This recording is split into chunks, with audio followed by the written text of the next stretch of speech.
Good morning, everybody, and welcome to Daily Red Devil for all of your latest Manchester United transfer news and talk. Hope everyone is doing well on this Saturday morning. Lots to discuss today. But before we get into that, please do me a small favour. If this is your first time watching, make sure to subscribe. We're literally about to hit 41,100, I think it is. So go and do that right now. And be sure to like the video as well. So on the show today, we're going to be talking about Sancho. We're going to be talking about some comments Fabrizio Romano's made in relation to a new centre-back. We're going to be talking about Giovani Kenda.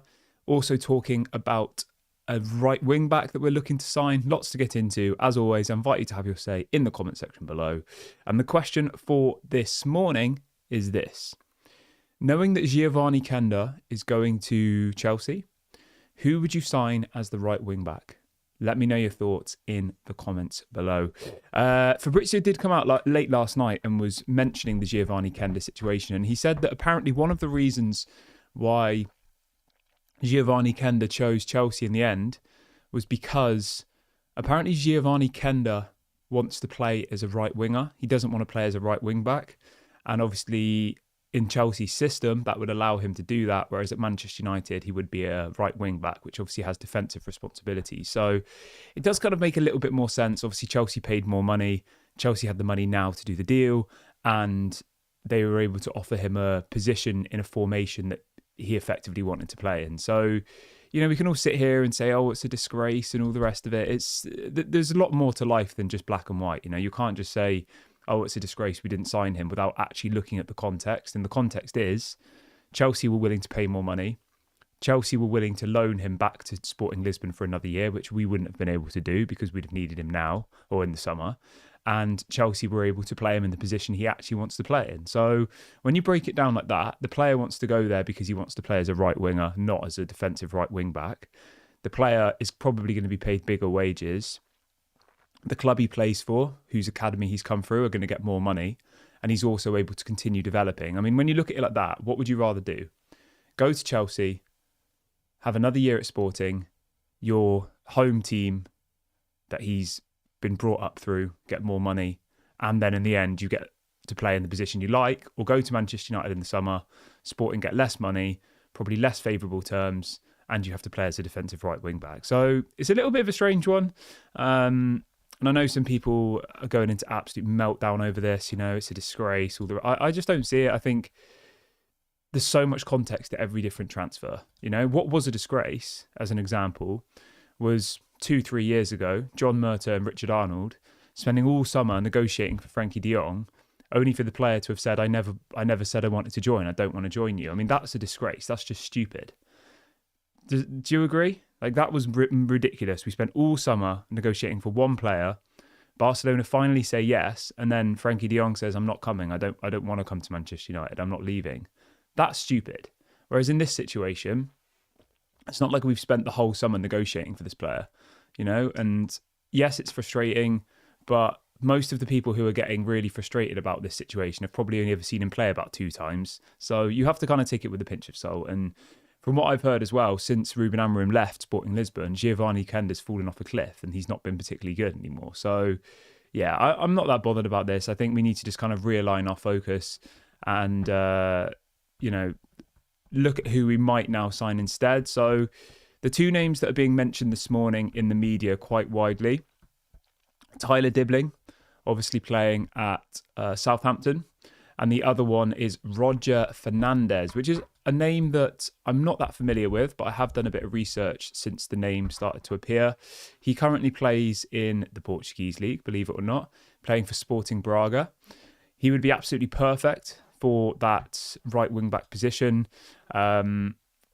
He looks quite attacking to me, and he does play at left back sometimes as well, but I think we do have to remember that these right wing back, left wing backs, they are kind of really just wingers, but they do have some defensive responsibilities more than a standard winger would.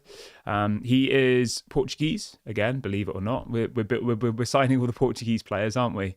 All the players we're linked to at the moment seem to be Portuguese, don't they? It's Erik ten Hag all over again, isn't it? It does kind of worry me a little bit that, like, our number one target is Giovani Kenda, Portuguese league, Portuguese nationality. Now we're not getting him. we're now looking for another Portuguese player from the Portuguese league. I mean, it didn't work before with Erik ten Hag, so hopefully it works this time. But if he's the best player for this position, then great. 19 years of age. Obviously, Ruben Amorim will know him well, having managed in the Portuguese league for a number of years. Came through the Braga Youth Academy. And the reports this morning are suggesting that Manchester United have been scouting him and that Manchester United feel a deal for around £20 million is achievable in the summer. He's kind of feels a little bit like a similar deal to Dorgu, in the sense that he'll cost about the same type of money. From what I've seen of him, I've only watched compilation clips. I've not, spent hours and hours watching full Sporting Braga games, but he looks good for a 19-year-old. He looks like he has massive potential, and I think he could be a good signing. But I can't really say anything more than that. You are buying just a player with potential at this stage, a raw player with potential who could go on to be amazing, or he could go on to be average. That's the fact of the matter. And that would have been the same situation with Giovani Kenda. He looks exciting, but he's still raw. It's 50-50 with these types of players. And more often than not, with Manchester United, we sign these types of players and either they kind of just disappear, or it might take them 2, 3, 4, 5 years before we actually see them really, really show their kind of worth. Ahmad's a prime example, if you think about it, right? This is Ahmad's breakout season, isn't it? We signed Ahmad in 2021. Ahmad's been at Manchester United for 4 years. And he's only now really showing us what he can do. I know there was always glimmers and we always knew that Ahmad was one for the future. But when you're signing these young players, there is always that risk that they're not ready to play immediately. Dorgu's a little bit of an exception because he is slightly older. Ahmad was only 18 when we signed him, and this guy from Braga is only 19, I believe. So it's a risk, but at the end of the day, I don't think we have much of... we don't have really any other option at the moment. Craig says Roger is only 19 and has a high ceiling, just like Kenda, fast as hell. Yeah. Melchit says, I also like the idea of Ahmad playing as a right wing back. That's a fair point. But you have to remember, we need squad depth. Al says, who is actually proven in that position? Frimpong, I would say. If we had to go and sign a proven right wing back, it would be Frimpong 100%. But I don't know, there are some other names that we've obviously been linked to. People like Denzel Dumfries, not that excited about that. People like Giovani Di Lorenzo from Napoli. I mean, obviously Trent's never going to come to Manchester United, but Trent's like another example of a very good right wing back, someone who's attacking, but also, I mean, Trent defensively is awful, to be fair, but he's good going forward. Who else? I mean, there isn't that many. It's quite a specialist position, isn't it? So I agree, there isn't that many. But if I was to, if we were to go and get a senior ready to go now, it would be someone like a Jeremy Frimpong, someone like a Denzel Dumfries, someone like a Giovanni Di Lorenzo. If you're going for somebody who's more up and coming, this Roger guy from Sporting Braga, Kenda, those are the kind of names that you'd be linked to, So there are names out there. I think this young Roger guy sounds great. As long as we don't overpay for him, as long as whatever fee we pay is heavily bonus incentivized, i.e. if he becomes a first team player, we'll give you an extra $1 million. If he, it needs to be that kind of deal because that covers our back a little bit versus with Anthony, we paid, was it 75 million, 70 million? Because of potential, and at the time, I remember John Murtaugh and Richard Arnold came out and said, we're buying Anthony because we think in the future he'll be a £75 million player. Which was dumb because instead of building a deal, which meant that Anthony would be 75 million if he became a £75 million player, they built a deal that meant that Ajax got 75 million up front and we just had to hope and pray that he turned good, and we obviously got burnt by that. So hopefully they learn from their mistakes. I think Craig says, from what I've seen, Roger plays more on the left side, though, very similar to Dorgu. I guess you've got to remember that Dorgu can play on either side, and he has said that publicly himself. He said that he's happy to operate on both sides. So maybe the right wing backs would be Roger, Dorgu, Dallo, unfortunately, and Ahmad. Maybe those are the right wing back. Those are the wing backs. That's obviously a possibility, isn't it? So maybe kind of just forget about the whole he's going to play on one specific side. Maybe we'll have a few different options who can play on both sides. I think that's probably what they're going to attempt to do. But yeah. Right, let's move on to this story about the centre-back then, because Fabrizio Romano has been talking last night that apparently Manchester United are looking to sign a centre-back this summer. He says that obviously Manchester United appreciate that Aiden Heaven and Lenny Yoro are kind of the ones for the future, but that we still need something for the now. And obviously at the moment, Maguire's injured, Johnny Evans is injured, Lisandro Martinez is injured, Luke Shaw's injured. He's also someone who plays at left-sided centre-back. Who else? Lindelof's leaving in the summer. We've got a lot of injuries. We've got a lot of players whose contracts are expiring.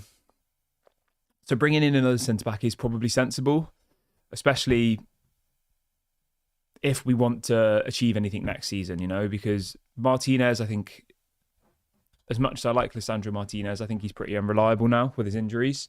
De Ligt's been decent. I like De Ligt.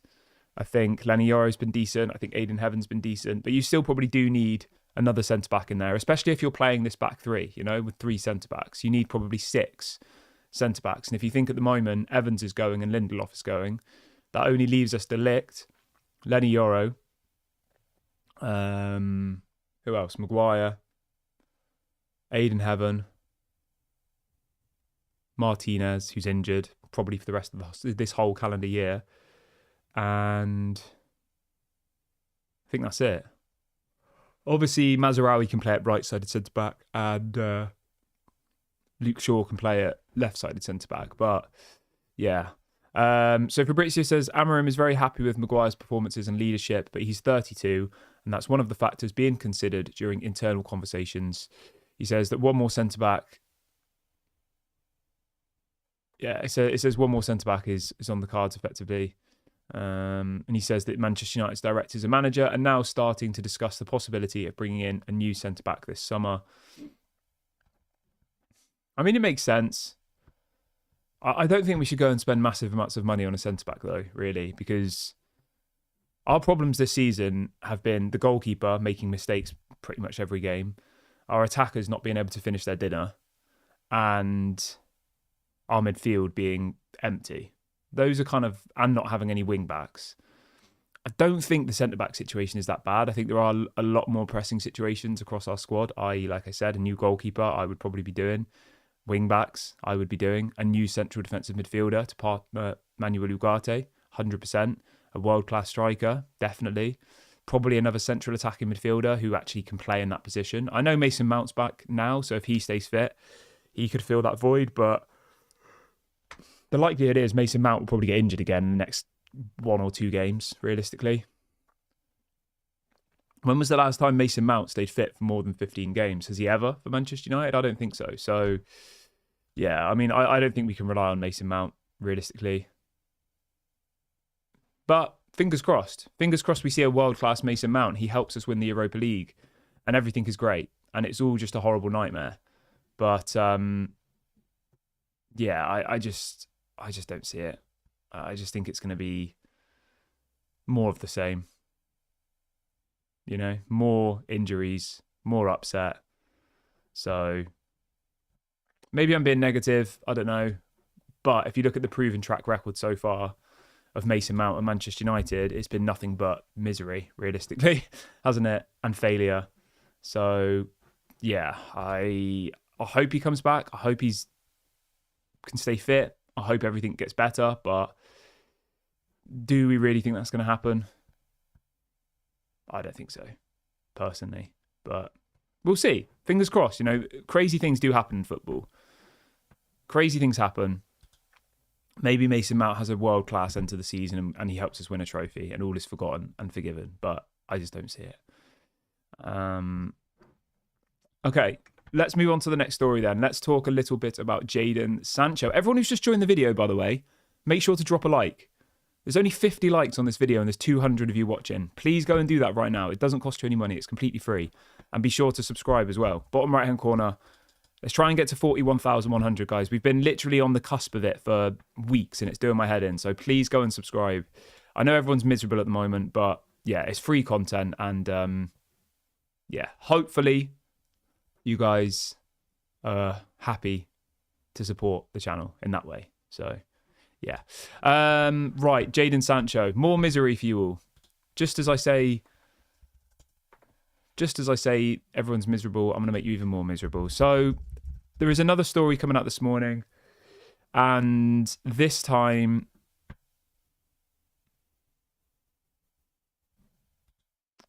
it's from David Ornstein about Jaden Sancho. So David Ornstein says this. This is in relation to Jaden Sancho's obligation to buy in the summer. David Ornstein has explained exactly how it works. So David has said it was a conditional obligation to buy. So firstly, those conditions must be met. And then, as has been reported elsewhere, Chelsea can decide against going through with the obligation by paying a fee. So technically, he could return to Manchester United, but that was not the original aim of any party when they embarked on this deal. Let's see if that remains the case or changes, which would obviously be a big story. I've read as well, which is mad, right, that Chelsea would have to pay the whole fee. So the fee is apparently around 20 to 25 million pounds. And if Chelsea want to send Jaden Sancho back to Manchester United and say we don't want him, they would have to give us that whole fee. And then Jaden Sancho would come back to Manchester United. So we'd effectively get somewhere between 20 and 25 million and Jaden Sancho would return to us. Now, you might be sat there saying, oh, that sounds great, amazing. But the reason why Chelsea are doing this is because, one, he's not performed. That's the main reason. And two, he's on absolutely crazy wages. He's on £250,000 a week, right? So if Chelsea were to give him a 5-year deal, which is what Sancho would want, over the course of 5 years, they would have to pay Jaden Sancho nearly £70 million in wages. So you're probably thinking, why would Chelsea be stupid enough to give us 20 million to take him back? Well, the way they'll look at it is either we give them 20 million and we accept that we've made a mistake and we move on from it, or we give them 20 million, we keep Sancho, and we have to pay him 70 million in wages over the course of the next 5 years. So either way, they're losing, really. And I actually think by keeping him, they're losing more heavy. Because if you include the transfer fee plus his wages over 5 years, it's nearly £90 million that they would be signing on a piece of paper saying that over the next 5 years, across the transfer fee and the wages, we'll be giving £90 million for Jaden Sancho. I mean, that is crazy, isn't it? So I know it seems like a sensational headline that, oh, they're sending him back and they're going to have to pay the fee anyway. I don't think it's that sensational. They obviously signed him on loan, hoping that he would turn into the same player he was at Dortmund, right? And it hasn't worked. They were probably hoping that they could sign him for 20 million in the summer and then probably triple their money and sell him for 60 million to someone else. But realistically, his value now is probably about 20 million, isn't it? So yeah, they've messed up, but effectively Chelsea took a gamble. The gamble was that let's buy him for cheap. Let's do an obligation to buy on a really cheap deal. Let's hope that he goes to Chelsea, he becomes world class, and they can then flip him and sell him for more money. But it's backfired, and that's what happens in football, you know. And Chelsea are one of the biggest teams for kind of taking risks with players, you know, buying players with who they think they can resell for more. And obviously, they saw Jaden Sancho as an opportunity. They saw him as somebody who they could add value to. But really, I don't think he's gone down in value. I think his value's just stayed the same. Would you agree? Like, he's not got any worse. In relation to his transfer fee now, if you go on Transfer Market, it says he's worth 30 million euros, which is like, what, 25 million pounds. So, and if you look at when he was at Manchester United, let's have a look. So in December 2023, which was what, 18 months ago, his market value was about 25 million. So, I mean, it's gone up slightly, but not enough really to be classed as a success. So yeah, that's the situation on Sancho. Kadeem says, I'm actually happy that Sancho's coming back. Where would he play, though? He can't play as a right wing back. He doesn't defend. Could he play as a number 10? Craig says, so hypothetically, this summer, Rashford, Sancho, and Antony might all come back. Yeah. Al says, do you think Sancho would fit in Amorim's system? I mean, it would be another player playing out of position, wouldn't it? Because there's no way you can play him at right wing back. He doesn't defend. So I don't think so. I think the likelihood of Sancho working in an Amorim system, I mean, you never know, do you? Like, it's impossible to say, but we need specialist players in each position, and Sancho doesn't fit into the system we have. That's a fact. Rashford didn't fit into the system we have. Antony doesn't fit into the system we have. So, yeah, I don't think so. Harry says, do you think Amorim will give him a chance if he comes back? I mean, he might have to. You know, if he comes back and no one wants to buy him, then he'll have to give him a chance. Yeah, I don't think he'll freeze him out. No, he's only got 1 year left on his contract as well. People remember his contract expires in June 2026. So maybe even Manchester United, maybe he comes back and they loan him out until the end of his contract. That's also a possibility. But his deal is up in June 2026. So it'll be very interesting to see what they do. Like, I guess you could play Sancho as an attacking midfielder, but I just think it's another player not specialist in that position. So, yeah, I don't know.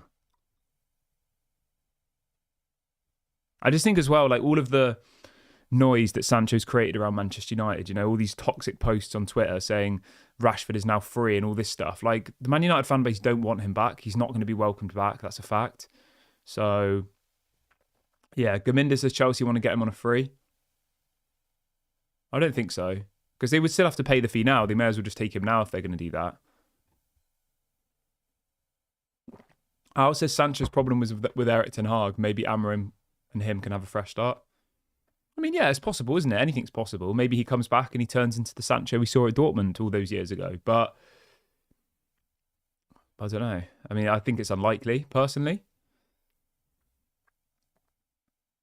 But obviously, you never know. Anyway, I'm going to wrap the video up here, guys. Thank you so much for watching the show today. Please do make sure to drop a like, subscribe, comment, all that good stuff before you go. This has been Daily Red Devil. Have a lovely, lovely Saturday, everybody, whatever you're doing. I'll be back tomorrow morning about 8 o'clock. Sorry I was a little bit late this morning. It's all a bit mad here, as always. I've got a newborn, so yeah, I had to make breakfast for my partner, you know, all that kind of stuff. You know how it is. So if the video is ever scheduled and I'm running a bit late, I am here. I am coming. I'm just, what was I doing? I was feeding the dogs. I was, yeah, all that stuff. You know what life's like. Life throws things at you. So I will always be here. I just might be a little bit late sometimes. So I do apologise for that. But there's effectively nothing I can do at the moment. So, yeah, thank you for joining anyway. I really appreciate it. It's been a great show today. Enjoy your Saturdays, everybody. Back tomorrow morning. Obviously, we've got a game tomorrow night as well against Leicester, which we haven't actually spoken about yet. So maybe we'll talk about that tomorrow morning.